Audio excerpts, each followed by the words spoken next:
আসসালামু আলাইকুম রহমতুল্লাহ, আশা করি সবাই ভালো আছেন।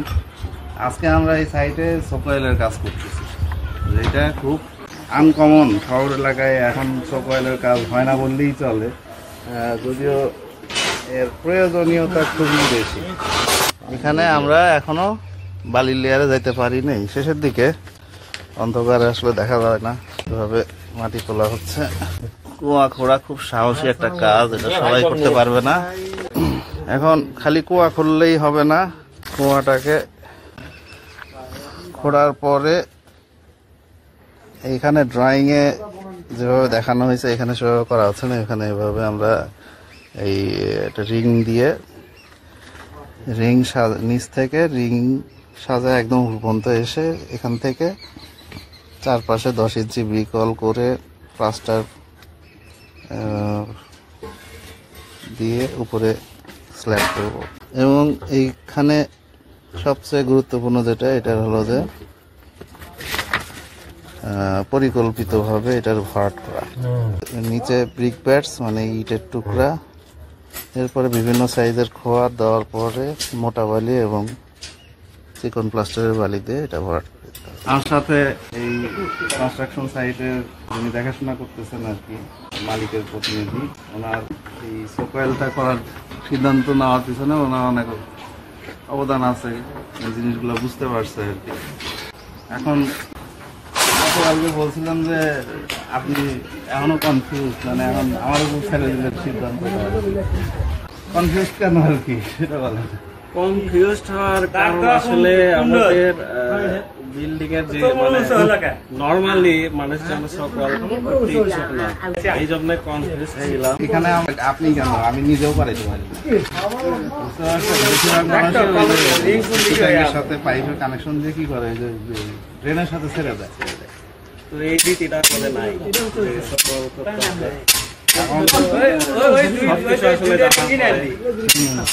এটা আসলে উদ্ভাবন করছি আমরা সবাই।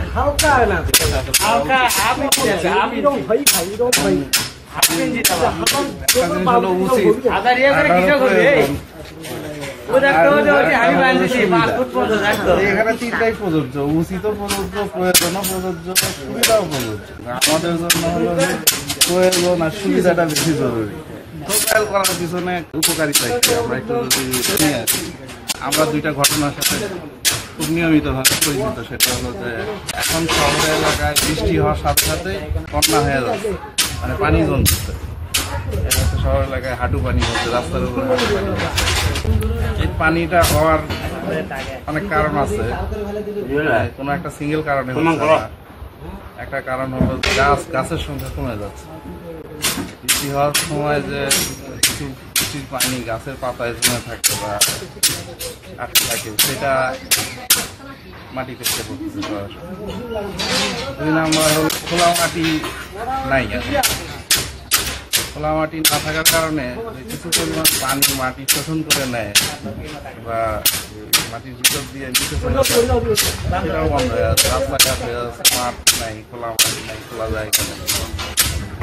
আবার আরেকটা কারণ, মানুষজন বাড়ি করার সময় আগে সারফেস ড্রেন ছিল, ওপেন ড্রেন, সেগুলো এখন আর কেউ ওপেন ড্রেন করতেছে না। সবাই এখন 6 ইঞ্চি বা 8 ইঞ্চি পাইপ দিয়ে আশেপাশের বিল্ডিংয়ের 4 সাইডের ফাঁকা জায়গাগুলোকেও ঢালাই করেছে, যার কারণে শহর এলাকায় বৃষ্টি হওয়ার সাথে সাথে সেই বৃষ্টিটা মাটিতে জমা হয়ে যায়। এবং এটা পর্যাপ্ত ড্রেনেজ ফ্যাসিলিটি না থাকার কারণে এই পানিটা রাস্তায় জমে যাচ্ছে। তারপরে যত্রতত্র প্লাস্টিক, পলিথিন এগুলা ফেলে রাখার কারণে এই যাও বা ড্রেনেজ ফ্যাসিলিটি কিছু আছে, ড্রেন এগুলোর মধ্য দিয়ে মোটামুটি একটা ভারী করে বৃষ্টি হইলে সেটা পানি বের হয়ে যেতে পারে। তার কারণে শহর এলাকায় খুব দ্রুত এখন পানি জমে যাচ্ছে। আর একটা ঘটনা আছে, সেটা হলো অনেকেই একটু খেয়াল করলে বুঝতে পারবে যে শহরের ভিতরে যে ঘন ঘন বিল্ডিং হচ্ছে, শহরের আশপাশ দিয়ে অল্প মাটি কাটলেই পানি বের হয়ে আসে। অথচ শহরের ভিতরে বিল্ডিং এর বেস কাটলে সেখানে পানি কোনো নামগন্ধ নেই। এটা